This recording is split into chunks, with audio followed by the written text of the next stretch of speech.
It is the Wisconsin Vegetable Gardener Radio Show, the WisconsinVegetableGardener.com, your destination for all things gardening, Twitter, Facebook, Instagram, 850 videos, and a whole lot more for free. We thank you for listening. If you're tuning in for the very first time, we hope you're enjoying the program. You can also catch podcast replays on the website underneath the radio tab. Master Gardeners. We have Mike Nowak. He spent the past 20 years talking about gardening, the environment, and green living on Chicago radio. He's also an author and columnist. Mike is an all-around advocate for gardening and being green. His radio show airs every Saturday from 10 to 11 a.m. and Sunday 9 to 11 a.m. on WCGO 1590 and can be heard live at MikeNowak.net, and that's NOWAK.net, and through the Simple Radio and TuneIn apps. Welcome to the Wisconsin Vegetable Gardener Radio Show, Mike Nowak. I can't possibly live up to the hype, so maybe I should just hang up and you guys... well, you have a good day then.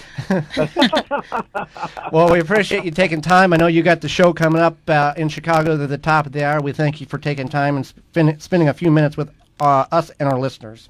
Are you kidding me? I love you guys. You guys are the best. And I'm so happy for you now that you've got your live radio show in Wisconsin. That is just awesome. One of our friends said it's real radio.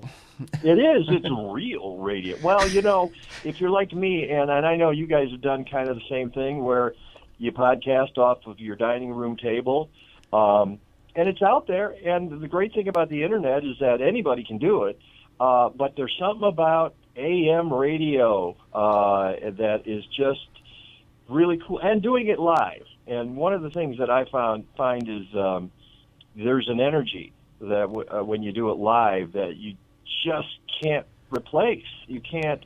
There's nothing like it when you're doing a podcast. So I love that energy, and I love the people listening live. And I hope that all the folks who are listening right now, they continue to listen and support you, and tell their friends and tell their enemies that they need to listen to the Wisconsin Vegetable Gardener. And you know, and being a radio guy myself, when I was on hold, waiting for you guys, I'm listening to your commercials, and I'm going, oh, commercials, ooh, you know. It's so good for your sponsors too for supporting you. I really applaud them. Well, you were a big help in that. You didn't get the sponsors for us, but we had several teleconferences with you, and you kind of gave us the secrets of radio and told us what we were doing wrong and what we needed to change, and you really helped us open our eyes to things that we never knew about that really made this show what it is today and make it possible that we're here every Saturday morning.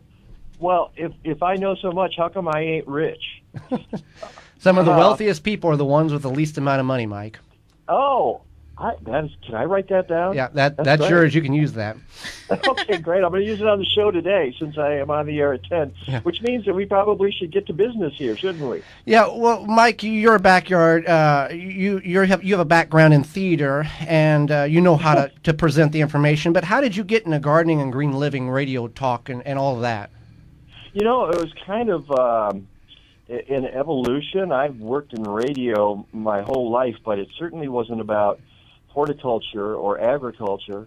But about 30 years ago, close to 30 years ago, not quite yet, I got a vacation home in the Pacific Northwest with my partner Kathleen.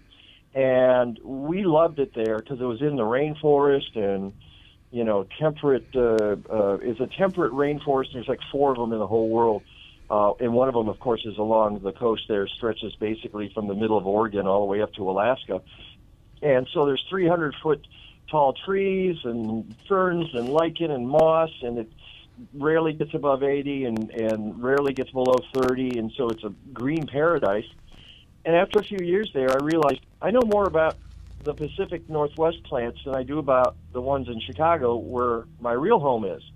And I said, that's crazy. And so I took a Master Gardener course because I wanted to learn more about what was going on.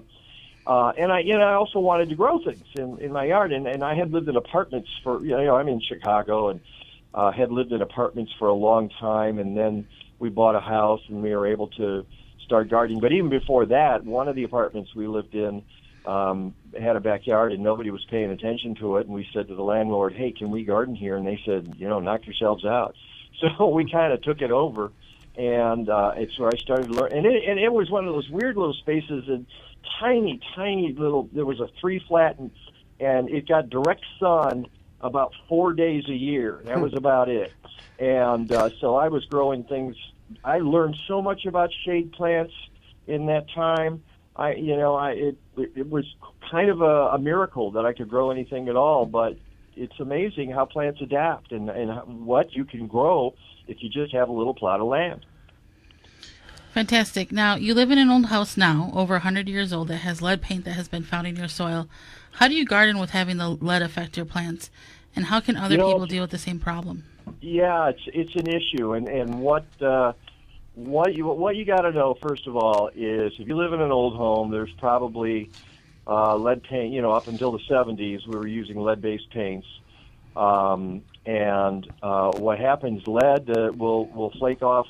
The lead paint will flake off the house, and it'll go into the soil. And lead does not move readily in the soil. You can cap it, which is great, and then put compost and stuff over it, and it's not going to come up through the soil. Once it's there, it's there. But if you do have it in your soil, you got to be a little bit careful about growing things. However, over the years, since I did this lead test, and I want to say it was a dozen years ago, and the results, I took it to 2 different labs, which is I think always interesting too, because if you go to a doctor and your doctor tells you you've got a problem, what do you want? You want a second opinion.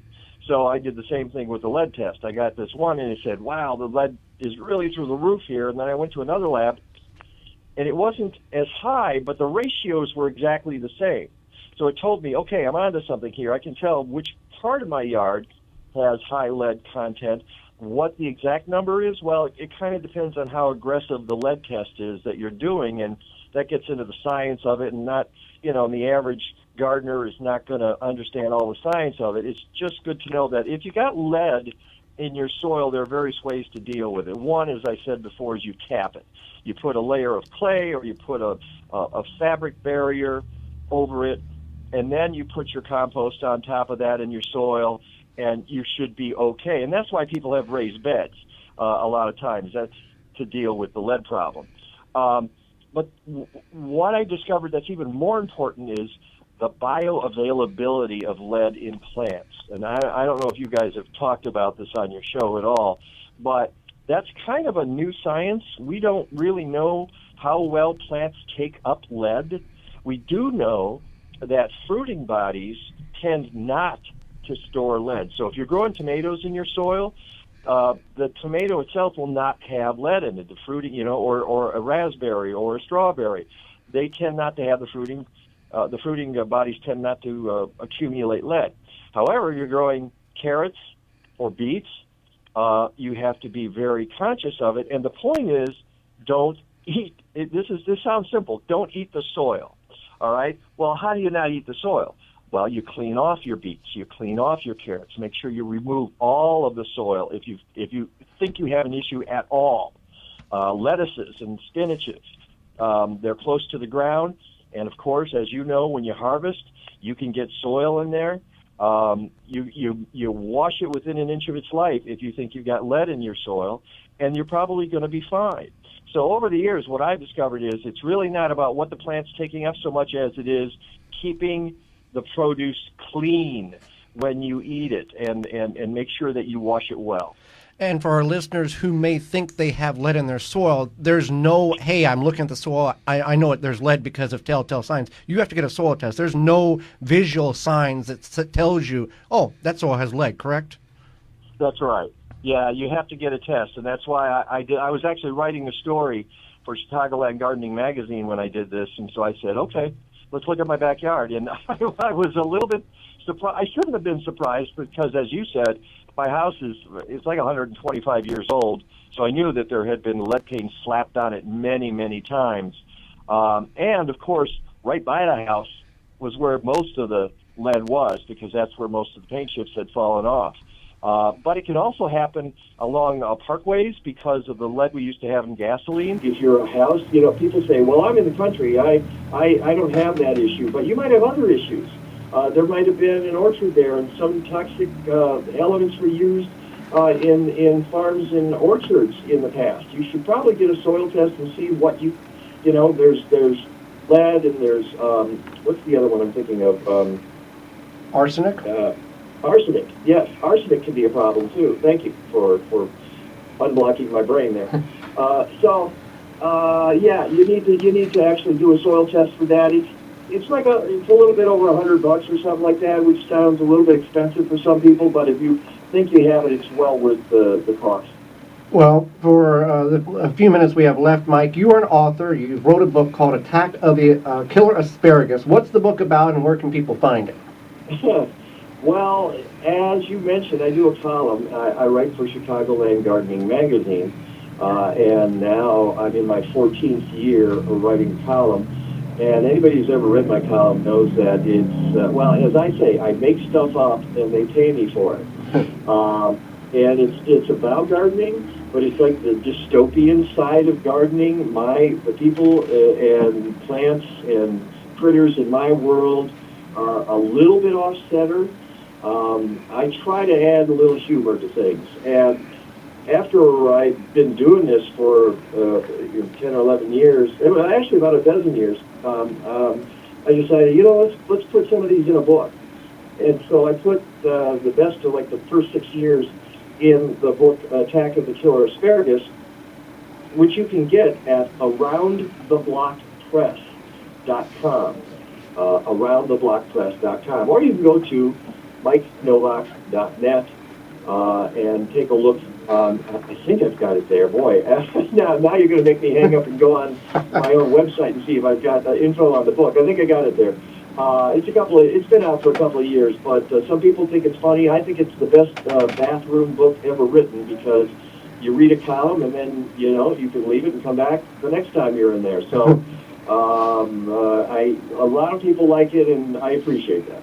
Well, Mike, we greatly appreciate you taking a few minutes out of your very hectic morning before you get on the radio in Chicago and join Holly and myself and our listeners to share a little bit of your garden knowledge with all of us. Thank you, Mike. I got to ask you a real quick question. Yeah. What do you tell people about tomatoes right now? It's pretty nasty weather, isn't it? Well, we just did a segment before you came on about 4 tips on how to plant them correctly to get the best harvest, but we're going to hold off, and we're not going to plant ours.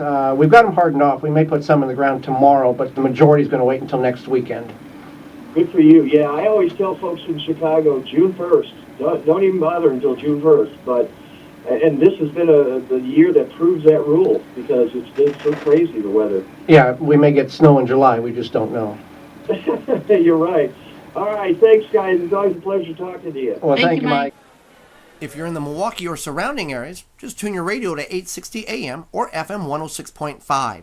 You can also find links on our Facebook pages, The Wisconsin Vegetable Gardener and Home Canning.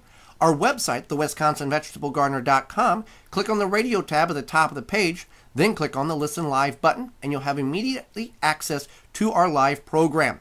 Mobile devices work very well also. Go to your app store and download for free the TuneIn app or the Simple Radio app. Then search WNOV 860, save it to your favorites, and you can have access to our radio show live wherever you're at in the world. Our radio program will also have podcast replay under the radio tab several days following the live broadcast. You can find all of these links in the show notes below. Our show airs 9 to 10 a.m. Central Standard Time every Saturday, March through the end of October. And we want to thank our sponsors, because without them, this would not be anywhere possible. You can find all of their links under the radio tab on our website at thewisconsinvegetablegardener.com. For more information, please visit thewisconsinvegetablegardener.com.